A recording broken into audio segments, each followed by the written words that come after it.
I never thought I would quit a prestigious job to pursue a dream that everyone scoffed at. But 3 years ago, I did exactly that. As an AI engineer at a large tech corporation in San Francisco, I had a six-figure salary, financial stability, and a clear career path. But every day, I felt like I was just contributing to projects that had no soul, no real passion. I wanted to do something bigger, something that could change the way people experience games forever. So I quit. My family didn't understand. My friends thought I was crazy. But no one objected more strongly than my cousin Grayson Montgomery, a successful venture capitalist who never took what I did seriously. "Do you really think you can make a living making mobile games?"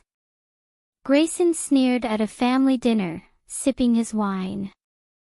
"If you want a real job, I can arrange a position for you at my company. It might start as a junior position, but at least it'll be a job with a future." I just smiled, not bothering to argue. Little did they know that I wasn't just making games, I was building a revolutionary AI that could change the entire industry. And one day, I would make them all realize how wrong they were. Plus, I wasn't just making a game. I was building something that would change the entire gaming industry, and no one saw it coming. After leaving my corporate job, I spent every day in my garage, writing every line of code, testing every algorithm.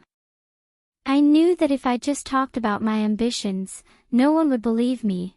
I needed to back it up with action. And the best way to do that was to let my technology speak for itself. Elysium Engine was my brainchild, an AI engine that could analyze players in real time, learn from how they think, adapt to how they play, and create a completely personalized game world. It wasn't just a difficulty scaler like other games, it understood the player as an individual, creating unique experiences that no other game had ever done. But I couldn't release it to the world right away. If I announced that I had built an AI that could design custom games for each individual, no one would believe me. Big corporations would laugh at me, saying it was just a pipe dream of a programmer working in a garage. So I needed a strategy. I decided to launch small mobile games, games that looked simple on the surface, but deep down, they were the first experiments of the Elysium Engine. I created Mindscape, a puzzle game that looked like thousands of others on the market. But what made it different was the AI inside. It adapted to each player, learning their behavior and creating challenges that were perfectly suited to their abilities and style. At first, no one paid any attention. My family thought I was wasting my time. Grayson never missed an opportunity to make fun of me. "Oh, so this is the game that changed the industry you quit your high-paying job for?" He laughed as he scrolled through my game list. "Your awesome technology must be giving Candy Crush a scare." I just smiled and poured more wine into my glass. I didn't need an excuse. The first few months were tough. Mindscape didn't become an instant hit. I watched the downloads slowly climb, my savings dwindling. I stayed up all night writing code, tweaking algorithms, collecting data, improving the AI. I knew I was close to something great, but I wasn't sure if the world was ready for it. And then, the breakthrough happened. A group of gamers discovered that Mindscape was unlike any game they'd ever played before. Gaming forums began to buzz. How did this game always know how to create the perfect challenge for each person? Why didn't everyone have the same experience? Mindscape's retention skyrocketed. Gaming blogs began asking questions. Industry analysts were stumped, trying to explain how a simple game could create such deep engagement. I knew it was just the beginning. But I didn't expect to receive an email from Microsoft Gaming, with the simple subject line: "We'd like to talk about your technology." Plus, when I saw the email from Microsoft Gaming, my heart stopped. At first, I thought it was just spam, one of those pointless promotional emails that big companies send out. But when I opened it and read the content, I knew that the moment I had been waiting for 3 years had arrived. "We're impressed with Mindscape's adaptability and would like to learn more about the technology behind it. Can we set up a meeting to discuss the potential for collaboration?" I stared at the screen. No one but me knew that Mindscape was actually just the surface of a larger AI technology. The Elysium engine was the real engine behind this game, and if Microsoft had taken notice, it meant they were onto something special. I could have agreed to a simple online meeting, but I wanted more. I wanted to use this opportunity to prove myself to the people who had looked down on me. So I responded to the email with a special request. The meeting had to be held at the offices of the investment firm Montgomery & Company, where my cousin, Grayson Montgomery, worked. Microsoft agreed, perhaps thinking I just wanted a neutral location. Little did they know that I had been planning this moment for 3 years. I walked into Montgomery & Company's massive glass building with a laptop in hand, my heart pounding but my face calm. I had been here before, but as Grayson's failed cousin, the one considered a lost cause by her family. Today, I returned with a completely different story. Grayson was in his element, standing among his successful colleagues, commanding the conference room as if it were his own stage. When he saw me, he gave me a half-smile, full of pity. "Ava, are you sure you want to do this here?"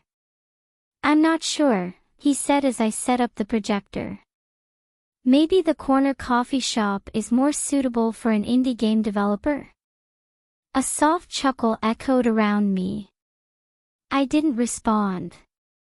I just smiled and continued plugging in the cables to my computer. And then, the door opened.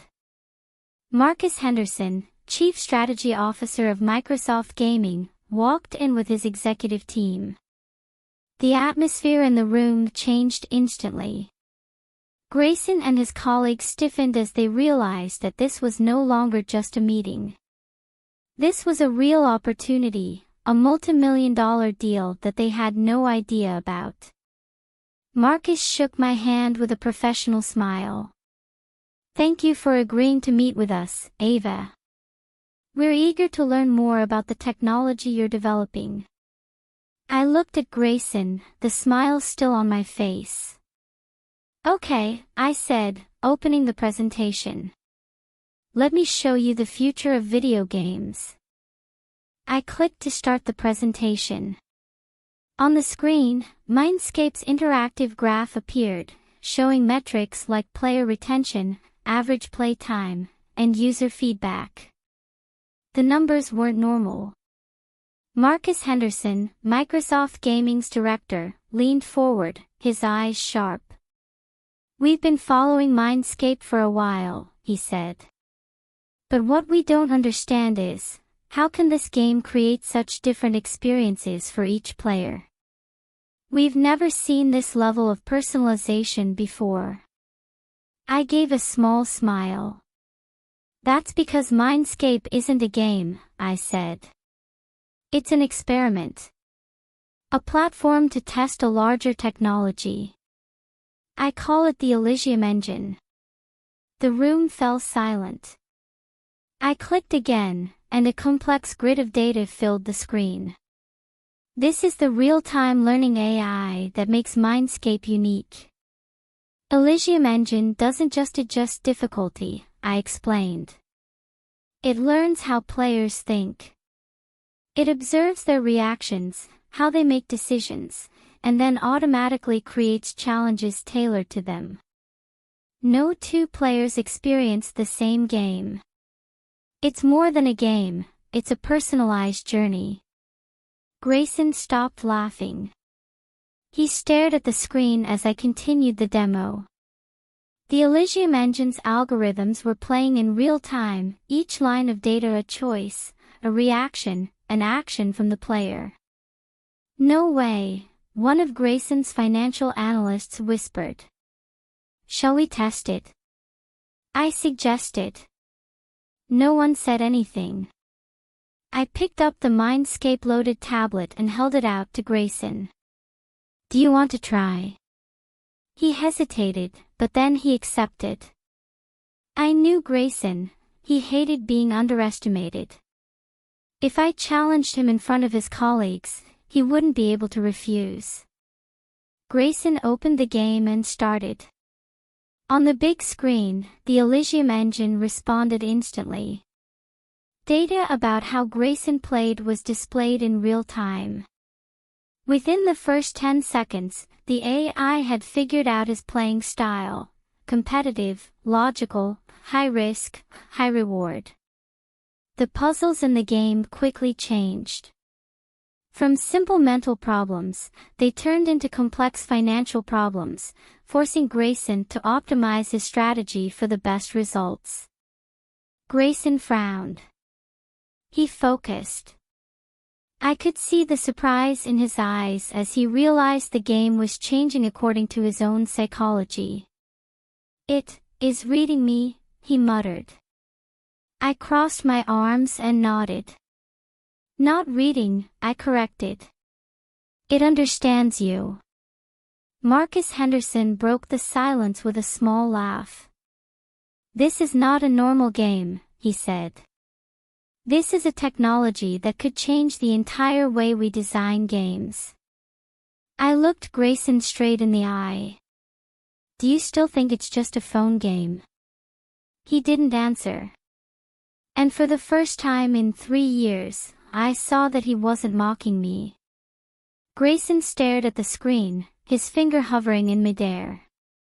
There was confusion in his eyes, not because the game was too difficult, but because it was reflecting on him. The people in the conference room had stopped whispering. They no longer saw this as a trivial mobile game. They had seen how the Elysium engine reacted in real time, how it created a completely personalized experience for each player. Marcus Henderson was the one to break the silence. "Ava, we're not just interested in Mindscape," he said, his voice low but firm. "We want to own the Elysium engine." I kept my face impassive, but my heart was pounding faster than ever.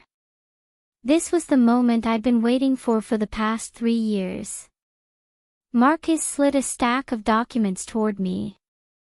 "Microsoft Gaming is willing to offer $200 million for the technology, plus a percentage of the profits on every game that uses it. And we want you to lead our AI division." The room exploded. Montgomery and Company's investors looked at each other, stunned. Grayson paled. I picked up the document, skimming through the terms. I wasn't surprised. I knew my worth. I looked at Marcus and put the document down. "Interesting," I said slowly. "But I have a condition." Marcus raised an eyebrow. "I want to increase the deal to $250 million, plus 5% of the net profits from any game that uses the technology." I paused, then continued. "If you're ready, we can sign right here." A sharp intake of breath came from Grayson's side.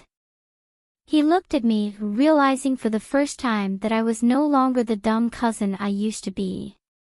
Marcus smiled. "We have a deal," he said. One of Grayson's partners dropped his pen on the table. No one in the room could believe what was happening. I picked up the pen and signed the contract.